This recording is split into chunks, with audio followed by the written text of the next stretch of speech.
Right, this video is all about my dad. We're going to do them one by one. I've got a mum, dad, obviously, both still alive. I'm the eldest, 46. Got a sister who's just turned 44, and a brother. God, how old is he? 40, something like that. 42. Sorry, is that right? I don't know. He's 4 years younger than me, anyway. And yeah, so we'll start with Dad first. We'll start with the head of the family, shall we?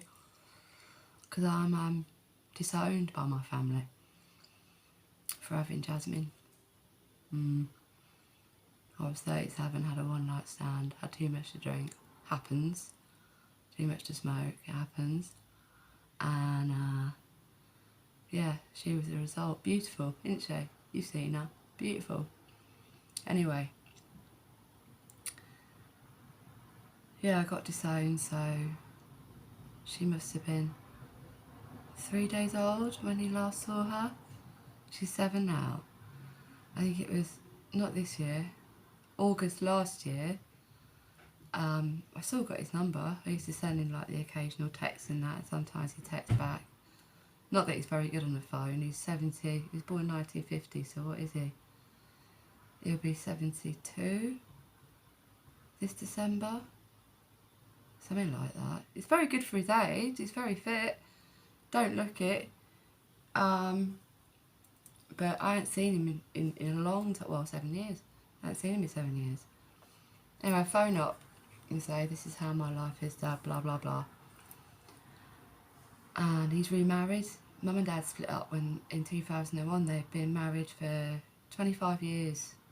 They got married in 1974. I was born in 1976. That's right. Yeah. And I came back from having a night out. I don't even know how old I was in 2001. I couldn't tell you right now. 20 something. And he didn't sleep too well, a bit like me. He didn't sleep too well. We wouldn't, would you? Someone's coming back at 3 o'clock in the morning. They didn't used to give me a key because I'd lose him, you see. We lived in a bungalow, so they used to leave the bathroom window open, and I'd just crawl through that and I'd be back in. They'd leave a little bucket outside for me so I could like hoist myself up and get through that. That's how I got in. So I climbed through the window, dog's there, blah, blah, blah. I go in the kitchen and my dad's there. I'm like, you alright, Dad? He's like, nah, not really. I'm like, oh, why not? I'm like crying vodka out my eyes. Why aren't you very well? What's up with you? And he's going, I'm leaving your mum. I'm like, what? You can't. What are you leaving mum for? And she's awful, but she's another kettle of fish. And I said, what have you told her? He goes, no. What are you fucking telling me for? You can't tell me and not tell mum. And of course, mum overhears, doesn't she? And that was it. All kicked off. All kicked off. We lived in this home since, when did we move to Derby? When I was 9, 1985, something like that. They moved, the history is Oxford, they had a house. Then he got a job, he's a teacher, head teacher. And then, he wasn't in Oxford. And then we went to Chandler's Ford, where he was a deputy head teacher. And then he wanted to be a head teacher. And he was the youngest ever head teacher back in 1985, 36, something like that, I think he was, 36, 38, something like that.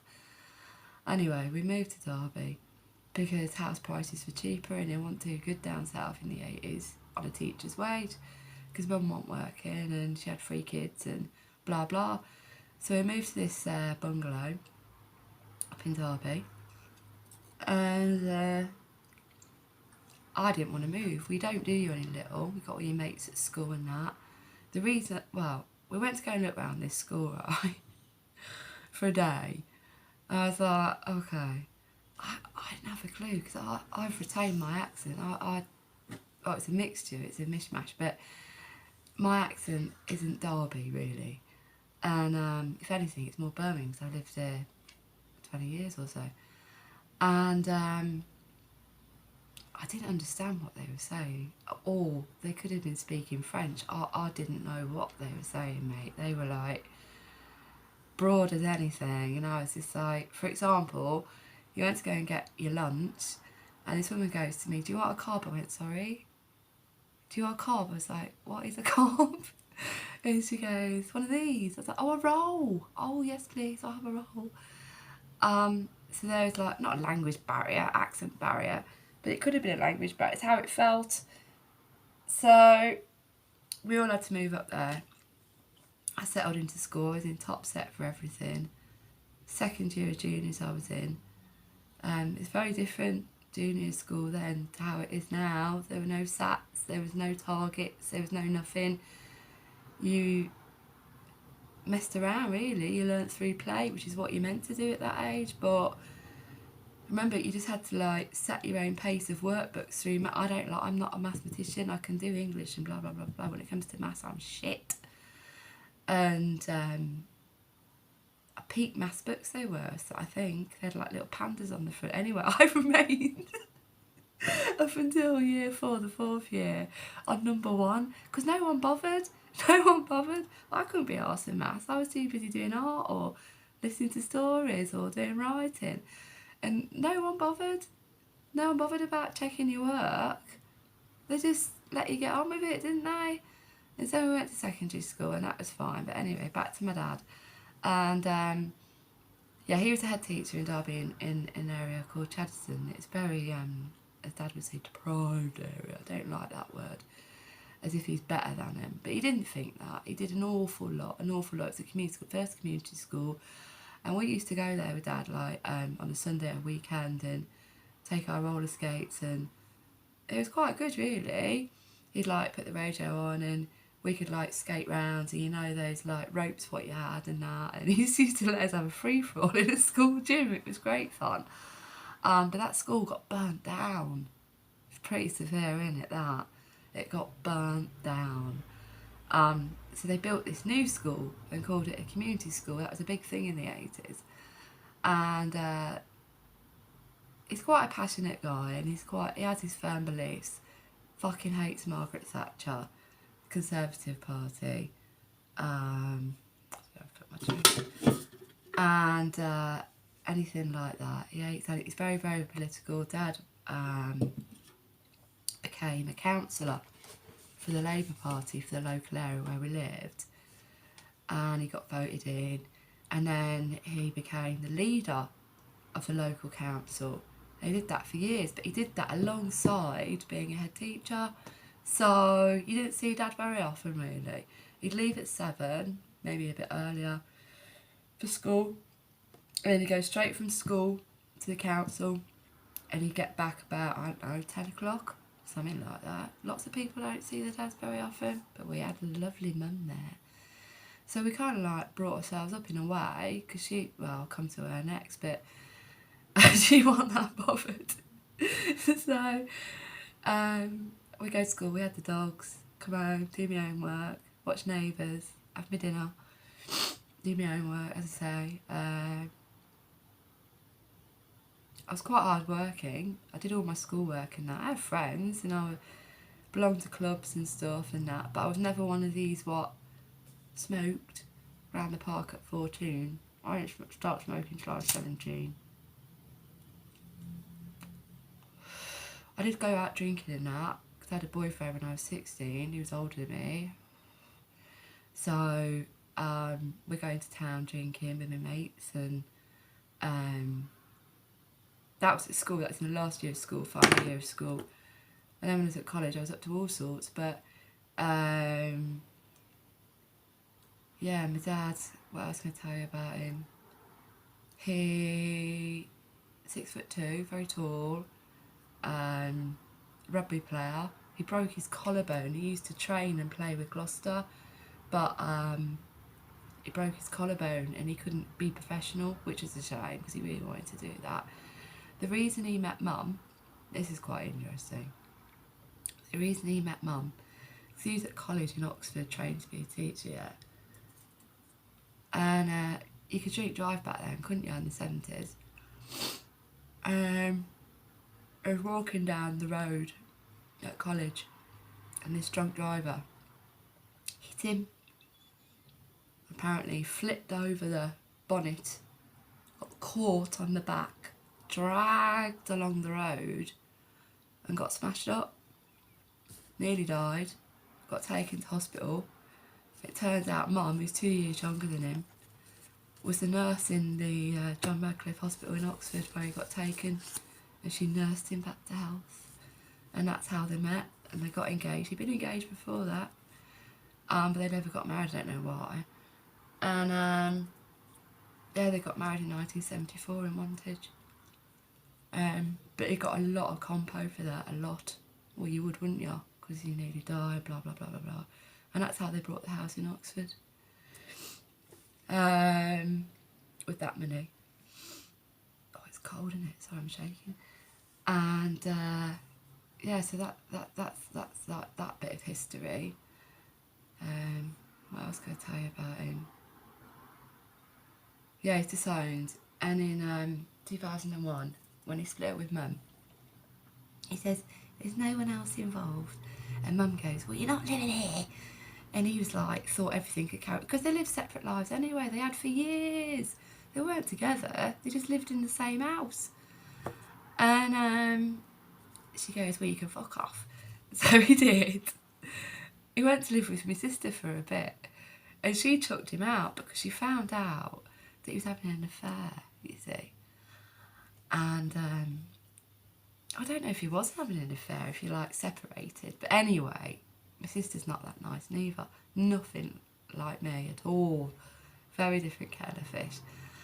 And she goes to him, "Well, you can fuck off. If you've done this to Mum, you're not living under my roof." So he had to go and rent this flat in Derby, and I was working at the University of Derby for the time. So I'd used to pop back after work or at lunch and taking things round and cut his hair and all sorts, really. And there was evidence of her being there. I know who she is. And I didn't care. I didn't care. I could see through it. I thought, I'm not surprised you left me Mum neither, to be honest with you. You've done it 25 years. Good luck to you. You're something like 50, so only 4 years older than I am now. Still got a life ahead of him. And she was like the local head teacher for another school.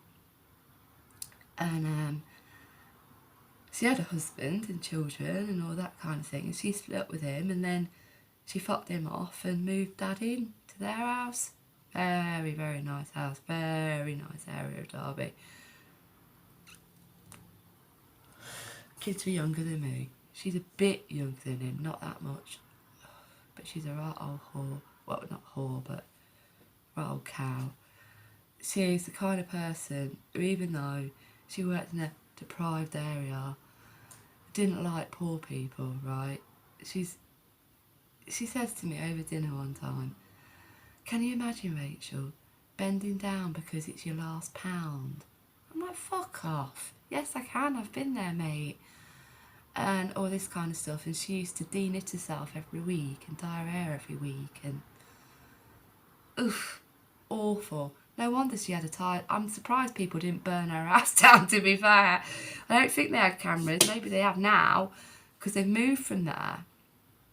And they've got, I won't reveal it because it is quite identifiable, but they've got quite a large, there's no other word for it, mansion in Derbyshire. No other word for it, listed building, over £1 million house. I don't know how they did it. I don't know.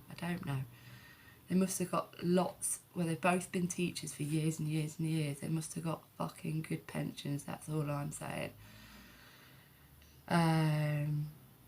But yeah, to say, I phoned him last year. A little chit chat. I only did it for Jazz, because she wanted like a family and that, like an extended family, like a granddad and that. And I said we had a lovely conversation. So a couple of weeks later, I phoned back. "All right, Dad, how you doing? I got you them pictures printed out." He's like, "Oh." I was like, yeah. Where should I send them? I knew where he lived. And he goes, "Thing is," I'm like, "What is it?" And he goes, "We're on different pathways in our lives." I'm like, "Oh, right." And he goes, "Yeah, never contact me again." My own dad. It's not the first time he's done it. It's not the first time he's done it. It's not. As you can probably tell, I am quite opinionated and I don't give a shit, and I do speak my mind. And so does he. So we can clash. And so I got a bit upset. Excuse me. I got a bit upset. But I haven't, and I won't. I won't even know if he dies. Honestly, I won't. I won't see a penny of that house. I won't see a penny. I will be amazed if he's left me anything in his will. He might surprise me. He might, but I don't fucking want it. I give it to the dog's home for fuck's sake. Honestly. I don't want his goddamn cash. I never have done. Don't need it. Can earn my own money. That's not why you have a dad, is it? You know, when he put me through university, because I didn't get a grant because I didn't get a grant. The fees were paid for. It was very different back then because it was 1995 to 1998. It's very different.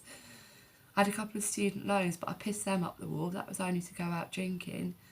It wasn't because I needed the money. Because I worked, had 3 jobs, but nah, I wouldn't even know probably. I don't know how I'd know because nobody's got my number. He's not exactly on Facebook. So I don't know how I'd know, which is quite sad really. But he could go on for another 20 years for all I fucking know. I honestly don't know. I do know where he lives and I am tempted, very tempted to rock up and see what they say. If I can be asked, one day I might, but I don't have any motivation. I have no need.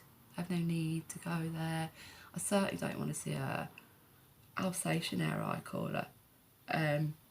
She's got this like, it's all horribly done. I mean, I dye my hair, but she needs to. It's about this long, yeah, and it's like thick and wiry, and because she dyes it off, it's all like tri-coloured almost. Bit like a guinea pig, but it's got like the resemblance of an Alsatian.